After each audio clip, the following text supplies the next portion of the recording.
am Sydney Couye, also known as the Sports Journalist, and we are back with none other than my amazing co-host, Chris Williams, for another show of Sydney's on the Clock. Chris, how is it now that I'm back? I know you had to film last week without me. I'm just glad. I'm blessed that you're back. You okay? That's good. Now, Chris, it's basketball season. Oh, yes. And you already know basketball is my favorite sport, aside from track. But you already know basketball is my favorite sport. And there has just been so much going on in the world of basketball right now. So that's exactly what we're going to talk about and give the viewers at home today.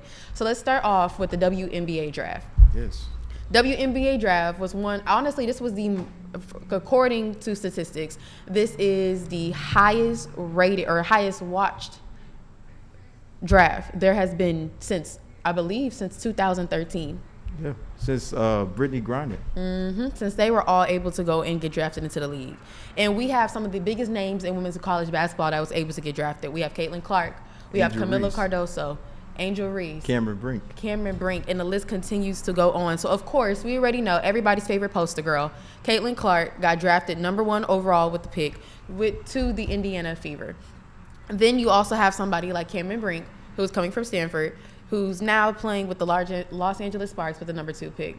And surprisingly, you had #3 pick was Camila Cardoso to the Chicago Sky, and the Chicago Sky also had another first-round pick, Angel Reese. And these are two women who have played each other for about 11 years now in the collegiate, not just collegiate, but in the high school going into collegiate space. AAU, just all different types of tournaments and all different levels of play. However, we specifically saw these two women play against each other during the SEC championship. And you saw there was a lot of tussling going on in the paint. So how do you think that, especially because they both play center, even though Angel can also interchange with the forward, how do you think they're going to be able to play, or what do you think the Chicago Sky was doing whenever they decided to draft them both? I feel as though they're both two dominant players in the paint. But Angel Reese, like you said, Sid, is versatile. She can be a forward, she could be a center, but at the same time she is undersized. So when you have that 6'7", 6'8" Camila Cardoso, she can really do Angel's jobs better at a different mentality as well. And honestly, both women were such an amazing pickup with the Sky, because the Sky, for instance, they don't have any big-time centers or forwards. The person who's been playing center for the past 9 years has been 9-year vet Elizabeth Williams, and honestly, she's only been putting up at least 8-9 points averaging throughout the season. So now that we're seeing a complete turn in women's sports, do you think that this still would have reigned true, this notion of women's sports, and specifically women's basketball taking over, if it wasn't for a player like Angel Reese? I don't think so, because you have to, as a star player like Angel Reese, you have to have the mentality. You have to put butts in those seats. And Caitlin Clark and Angel Reese are doing that. But it's just a different mentality that they're putting in. It's different this year. You know, we didn't have, just 5 years ago, we had Breonna Stewart. We had Brittany Griner. But we never had a star, really, for women's basketball. We didn't have a Michael Jordan-esque player like Caitlin.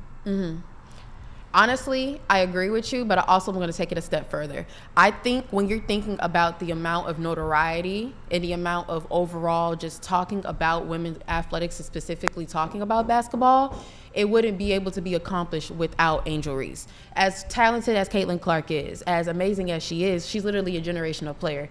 And honestly, her game and her talent is going to transcend into the W. It's just having a player so confident like Angel Reese, the fact that she was not only able to utilize social media in her advantage, she was able to build an audience. She was able to get all these NIL programs. And honestly, it was due to her playing the fact as a villain. As much as we watch Caitlin Clark and as much as we watch women's sports overall, I don't think as many people would have known, or to at least to the magnitude who Caitlin Clark was, if it wasn't for the Angel Reese controversy whenever it was the championship last year. Do you feel as though, with that championship was basically like a Larry Bird type versus Magic Johnson. Yes, when I'm telling you, it completely started a whole new wave and a whole new generation of women's sports that we're going to see, and we're going to see continue as we go on in the next years. We're going to continue and talk more and more about how women's sports is changing with this next segment of Sydney's On the Clock. I owed the IRS $10,000. The IRS garnished my wages. They put a lien on my house. I'm self-employed and didn't report all my income. They claim I owe a lot more than I do. The IRS is the most powerful collection agency in the world. They do not give up until you pay. I couldn't sleep. We were being audited. I called Tax Solutions Now, and a great big weight was lifted off my shoulders. I called Tax Solutions Now, and they got the IRS off my back. Tax Solutions Now had my wage garnishment lifted in 48 hours. Tax Solutions Now can get you help. Our agents know the rules, can stop the pain, and get you the best deal. Tax Solutions Now saved my business. I qualified for the Fresh Start program. I paid less than I owed. We connect you with a team of former IRS agents and tax professionals who get the IRS off your back. Time is running out. Call Tax Solutions now. Call 800-778-4345. 800-778-4345. You can't smell it, but you can almost taste it. And whether it's for a family get-together or a game day feast, having Manda in the mix always sounds good.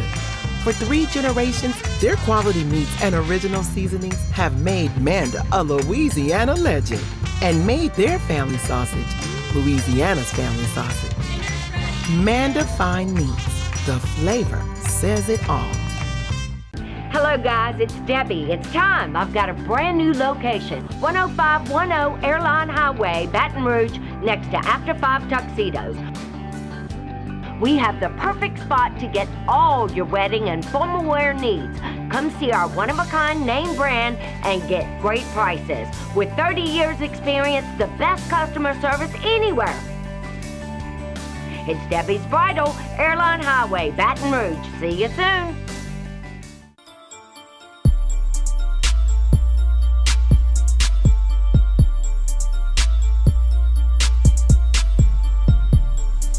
And we are back with Sydney's On the Clock. So Chris and I were just having a conversation about women's basketball, particularly the WNBA, because the draft just took place last night. However, since we're both HBCU students, we had to do a nod to all, or at least to the HBCU student, that was drafted last night.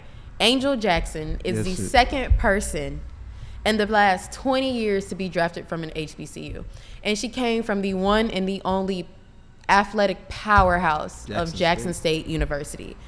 She went 36 overall pick to the Aces.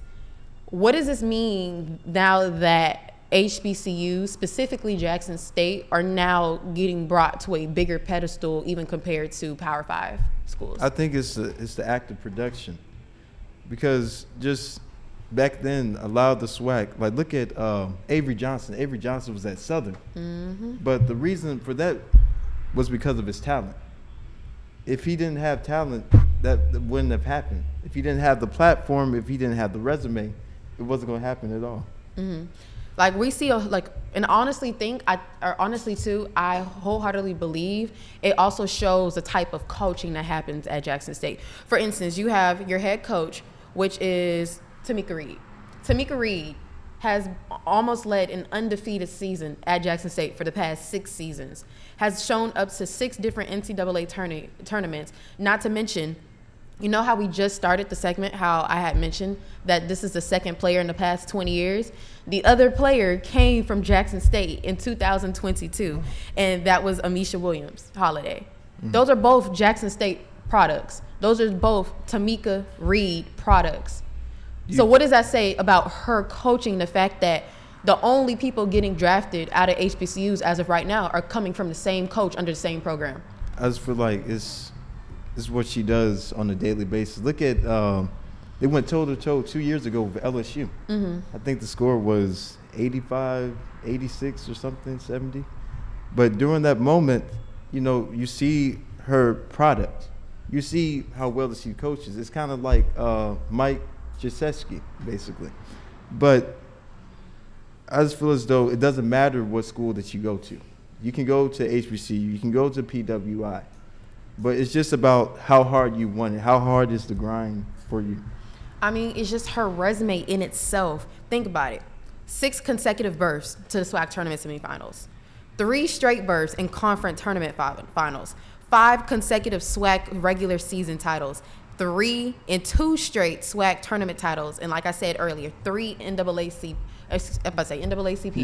3 NCAA tournament appearances.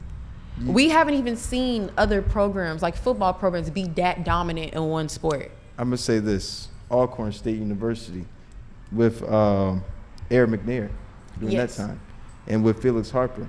So they have been dominant in football, but not basketball as well. Mm-hmm. But you can say dominant. Southern this year, right, with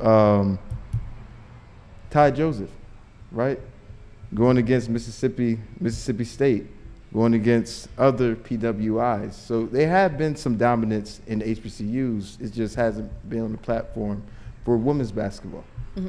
So the last time, since it said in the past 20 years, the last time that a HBCU player was drafted was in the 2002 draft. And one of the players actually came from Southern University. Her name was Jacqueline Winfield. And it's been a minute since we've seen Southern have that much of a dominance when it comes to women's sports, specifically women's basketball. So going forward into this new season, what does the coach, or what does Coach Funches, you can talk to him right there through the camera, because I'm pretty sure he could probably see this. What does he need to do, especially the recruiting coaches going in, so we can have that level of dominance for our women's program? I think it goes, as a recruiter, you have to really see the athlete, see the person, right? Mm-hmm. It can't just be like, okay, they're a good athlete. How is that personality going to help you win games? Are they a leader? Can they be coachable? Because some players can't be coached. Yeah, we saw that with the men's team. Yeah, and just so much talent and so much God-given talent, you don't want to let that go to waste or be the butt of the joke, basically be the reason why your team's not doing well. Mm-hmm. So do you also think they need to utilize the transfer portal more than actually recruiting straight out of high school? I'm going to see there's pros and cons to that, because it's a maturity aspect for that. Mm-hmm. So maturity aspect, honestly, we can continue more as we get into this topic. We'll be right back with Sydney's on the Clock after this commercial break.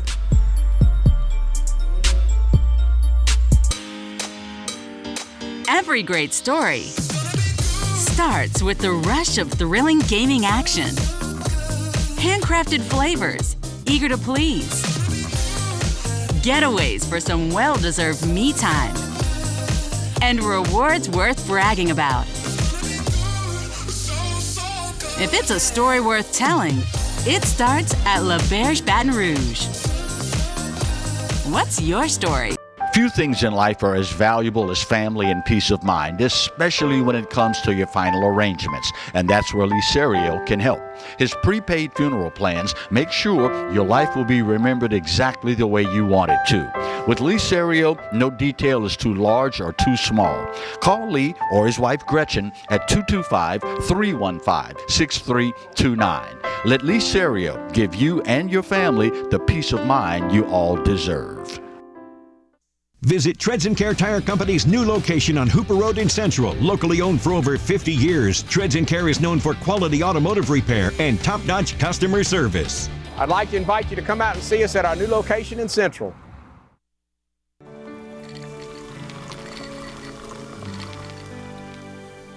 No one can stop me when I taste the feeling. Nothing could ever bring me down.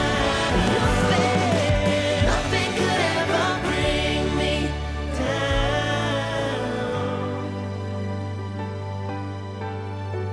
Taste the feeling.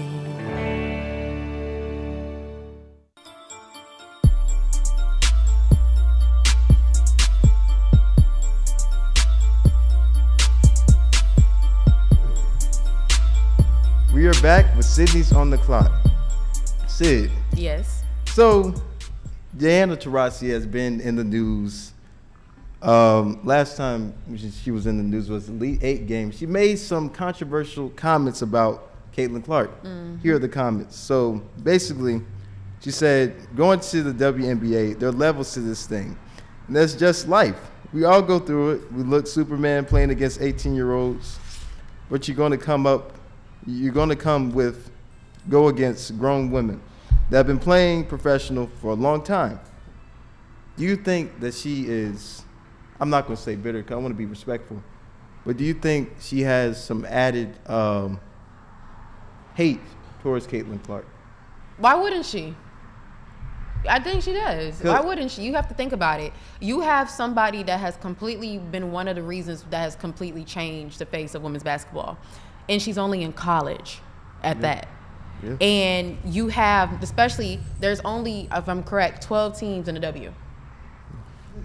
On top of that, there's not that many, they don't have that many roster spots because the W isn't as widely expanded as the regular NBA, the men's NBA. So you have these incoming rookies who have amazing resumes, who people are literally selling out away games for, selling out jerseys for because they're excited to see her play. You have these veterans that are scared. They're scared they're going to get their spot taken. They're scared that the spotlight is no longer going to be on them and it's going to be a whole new wave of people focused on that one person. But yes, she is. But do you think because just in the front office, you feel as though they didn't do their job? Like when they came into the NBA with the revenue or with the sponsorship of those players to actually build an audience around them.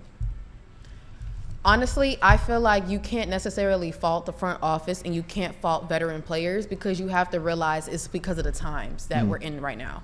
If it wasn't for social media and if it wasn't for NIL, women's basketball would not be talked about the way it is now. Yeah, It's talked about now is because you're reaching so many more people on platforms like TikTok, Instagram, where you only have a 30-second to 1 minute engagement. They're seeing all this talk. Social media wasn't utilized the same way 10 years ago. Oh, no. So you can't necessarily compare it because like I talked about in the earlier segment, what these younger athletes coming into the league have done, they've utilized it, they capitalized it, they realize that they're not just an athlete, they're a name, they're a brand. And they know how to market themselves as such. And that's why they've been very strategic about when to go into the league because they understand this is a money game. Especially whenever the minimum or at least the average salary like $2,000. The average salary for a women's professional basketball player in the U.S. is around $70,000 to $100,000. Oh, wow. That's not a lot. So you can't live off that. When you think about it, that's not a lot, especially whenever the cost of living is increasingly going up. You can literally come straight out of college as an engineering major and make that money at 20 years old. You feel as though, a lot of the WNBA players, they have to go overseas, like Brittany Griner going overseas to Russia, but she got in trouble. You feel as though with Caitlin Clark, with Angel Reese, with Cameron Brink and Camila Cardoso, they won't have to go overseas to play. I don't think they have to go overseas to play anymore just because due to the fact that they know how to market themselves, like I said, and because they already had sponsorships going into the league. They already set themselves up going into the league. When people are talking about going overseas, it's 100% due to money. It's due to money and it's due to being able to have a name out there. Like we've seen, especially in the men's league, players who weren't that good in the NBA have amazing careers in like China, who are literally making hundreds of millions of dollars elsewhere. I'll give an example of that. Stephon Marbury. Yes, that's exactly what I was thinking about. Perfect example. Didn't he get his own shoe line in China as well too? He did. That's what I'm saying. And his own statue as well. Exactly. So it's a money game for him because if he wouldn't have had that same notoriety if he would have stayed in the NBA. But I think because of how much the game is changing, like I mentioned beforehand, every Caitlin Clark jersey related to the Indiana Fever is now sold out. Yeah. Every away game that they have on the roster that they're currently going to be playing with the schedule, sold out. And then the TV coverage is like Ion, they NBA said TV. 95% of the Fever's games are going to be played on national television now. Yes. There's money in women's sports now, and they're starting to see it a lot more. Yeah. So again, this has been Sydney's on the Clock once again with Sydney Coulier and Chris Williams, and we will be back talking about the retirement of one of the world's favorites, Blake Griffin.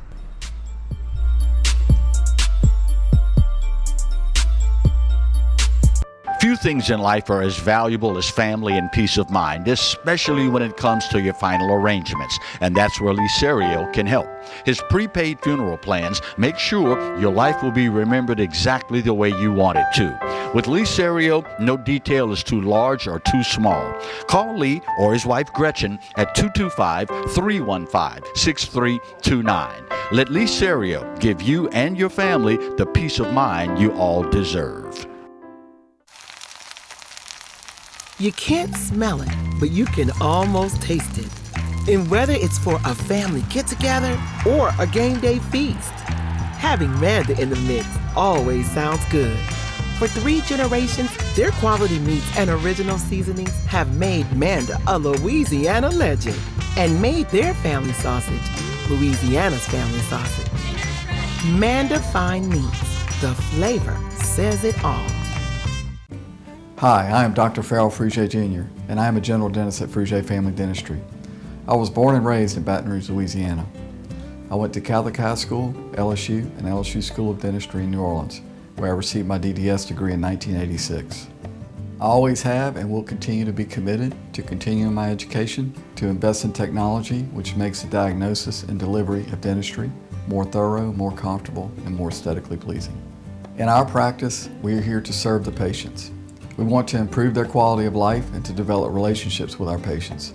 In dentistry, we have a chance to impact lives on a daily basis, not just by doing dentistry, but by getting to know them and being a part of their life. We also believe in giving back to our community. So every year, we give back to the Greater Baton Rouge Food Bank, Toys for Tots, and Mary Bird Perkins Cancer Center. Please stop by and visit our office. We would love to take care of you and your family.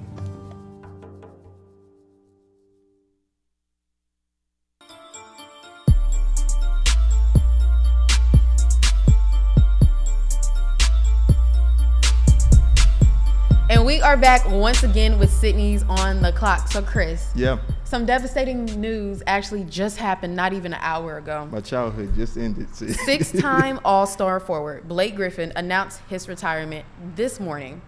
And his resume reads as the Clippers' #1 overall pick in 2009 out of Oklahoma.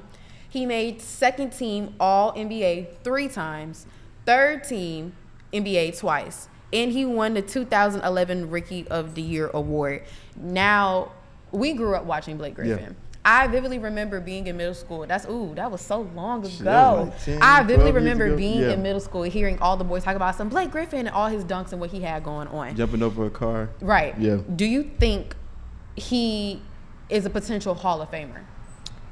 That's yet to be determined, because a lot of times with the Hall of Fame is more of the impact of the game and how you help your community on and off the court or field. Mm-hmm. So it's up to the people.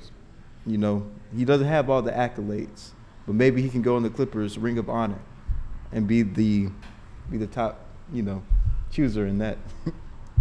I think he was bigger on a cultural standpoint, especially during the times of 2011 to 2014, because that's all I heard was his name, Blake Griffin, Blake Griffin, Blake Griffin. And then with social media really popping off during that as well. Literally, that's whenever we saw the actual emergence of social media and how we actually saw superstars being named or being seen off of just random clips or random highlights based off a game.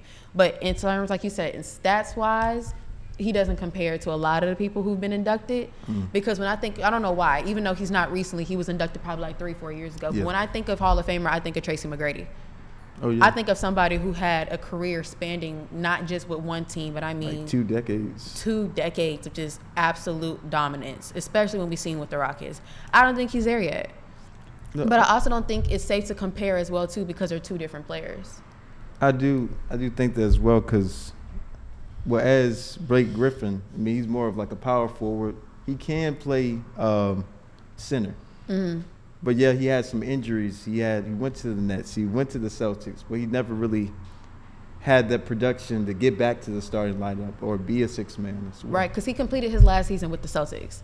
But since we're going on to the topic of retiring and athletes who think we need to, at this point, ring it up, LeBron.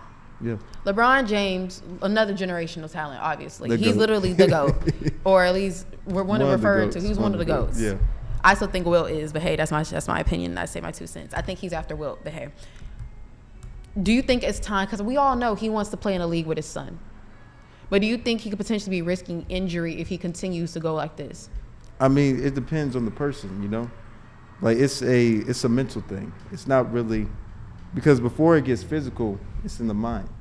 So LeBron has a decision to make. Do I want to play one season with my son? Do I want to go for another ring with my son? There's so many pros and cons towards that. Because what I can say too, I don't think Bronny James is going, like, here's the thing. As much as I appreciate seeing him play, as much I've seen, especially how the James family has transformed over the years, I don't think he's a good basketball player. I think he needs to go back to, like, look at Shaquille O'Neal. Right. He was at Texas Southern. So much talent, but he was on the bench. He wasn't utilized as he was supposed to. I think he needs to find his lane more than anything. So maybe I'll retract the statement of him not being a good basketball player. I think he needs to find his lane and, for instance, transfer. Because obviously we've seen he wasn't utilized whenever he was at USC. And then he had the heart issue as well. Condition as well too. But I think a lot of the time, a lot of these players, they go to these big names thinking that they're going to make the change, when sometimes it's okay to go to a mid-major. It's okay to go to a lower Division I, because there you can not only build a team around you, but they can showcase yourself in ways you wouldn't be able to whenever you're playing against the top 4 or 5 star prospects. But in this case, it's like, oh, my daddy got me a job. So it's just like. You think it's another Thanasis situation? I do. Really? I do. Because I believe that, okay, yes, your dad has so much talent, but at the same time, this is my life. I have my own picture that I want to build for myself. I don't want my dad helping it. But do you know who I do believe what the right development will actually be a standout in his own right? Bryce. Oh, yeah. The way I've seen Bryce move on the court, looking at some of the way he's been playing in high school. It's just like LeBron. He's a very hidden gem. And I think, honestly, once he builds enough confidence over the years and he actually finds his own path, he's going to be a force to be reckoned with. But I think just Bronny being the big brother and having that name, LeBron Jr., I think he has so much on his plate right now, and they're not really have the focus on Bryce, you know? So I think Bronny needs to go to maybe a mid-major, maybe a D2. Well, overall, Chris, I've enjoyed this show. I enjoyed being back. What about you? I'm just blessed to be here, Sid. So this has been Cindy Couye and Chris Williams signing out again. God bless.